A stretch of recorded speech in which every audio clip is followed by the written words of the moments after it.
All right, today we are diving headfirst into one of the most intense stories ever put on stage, Christopher Marlowe's Dr. Faustus. This is the story about a guy who wants everything, knowledge, power, you name it, and is willing to make the ultimate, most terrifying deal to get it all. We're going to walk through Act One together. So let's start with a big question, the one that this entire play hangs on. What would you trade for unlimited power and knowledge?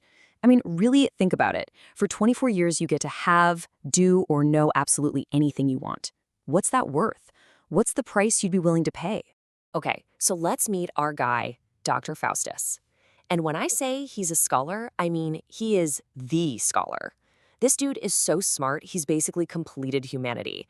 He's devoured everything there is to know. Philosophy, medicine, law, theology, the whole shebang. He's at the very peak of human knowledge. And you know what? That's his biggest problem. So picture this. We find Faustus just sitting in his study, completely surrounded by books. I mean, literally walled in by everything he's ever learned. But all that knowledge, it hasn't made him happy. Nope, it's made him profoundly, dangerously bored. He's a guy who knows everything, but feels like he can't do anything that truly matters. He's trapped by the one thing he can't beat, death. So he's talking to himself here, basically giving himself a performance review, and it is not going well. He's looking at his entire life's work and asking, okay, Faustus, what's next? What's the point of all this stuff you know? He's trying to figure out what he can really do with all this knowledge. And spoiler alert, he is not impressed with the answers he finds. And this is where things get really interesting. What Faustus does next is, well, he basically takes the entire library of human knowledge and throws it in the trash. He goes down the list of the greatest fields of study and just tosses them aside, one by one. First up, logic. You know, Aristotle, the art of arguing. Faustus is like, great, I can win a debate. So what? Can it make him powerful? Can it bend the world to his will? Nope. To him, it's just a clever party trick. Useless. Next. Okay, how about medicine? Faustus is a legendary doctor, right? He can cure plagues, he saves lives, but can he make people live forever? Can he bring someone back from the dead? No, he can't. So what's the point? It's just delaying the inevitable. It's not real power. Then there's law. For a guy like Faustus who's thinking about cosmic power, law is just boring. It's about who gets what inheritance, tiny little human problems. It's so small scale, so petty. It is completely beneath a mind like his. And finally, he gets to religion. He picks up a Bible. And this is the real turning point. He reads a couple of lines out of context, that the wages of sin is death and that everybody sins. He conveniently skips all the parts about forgiveness and grace and comes to his own very dark conclusion. Well, if we all sin and sin gets you killed, then we're all doomed anyway. It's the perfect excuse, right? If you're going to hell no matter what, why not go in style? And with that, he literally tosses the Bible aside and picks up a book of black magic. This is his new holy book. And he says it out loud, "A sound magician is a mighty god." Wow.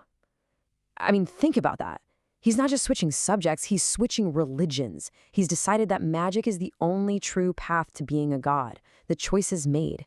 And right at that moment, just as he makes this huge decision, his inner conflict literally walks onto the stage.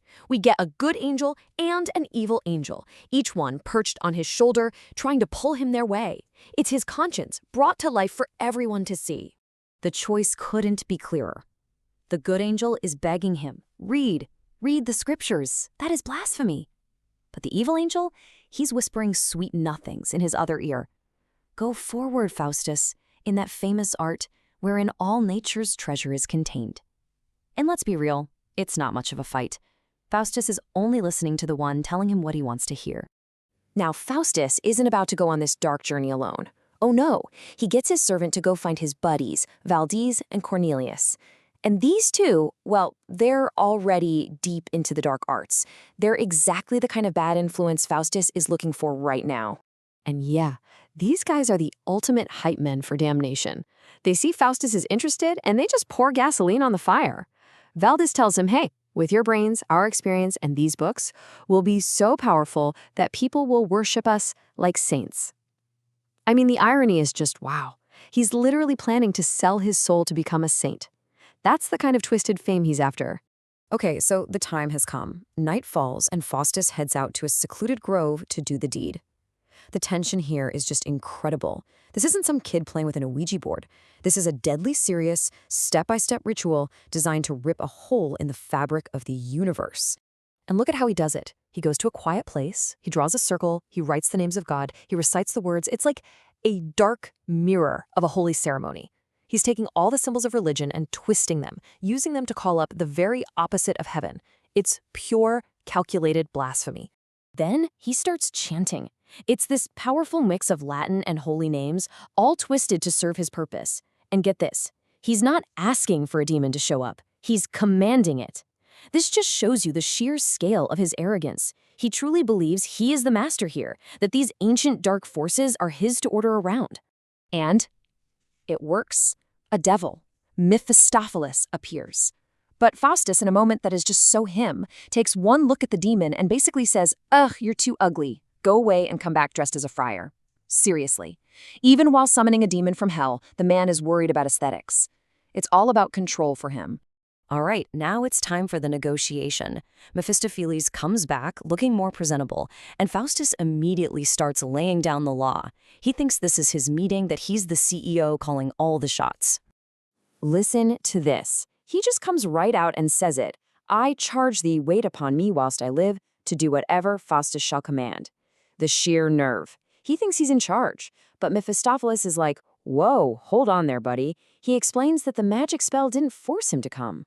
No, he came because Faustus turned his back on God.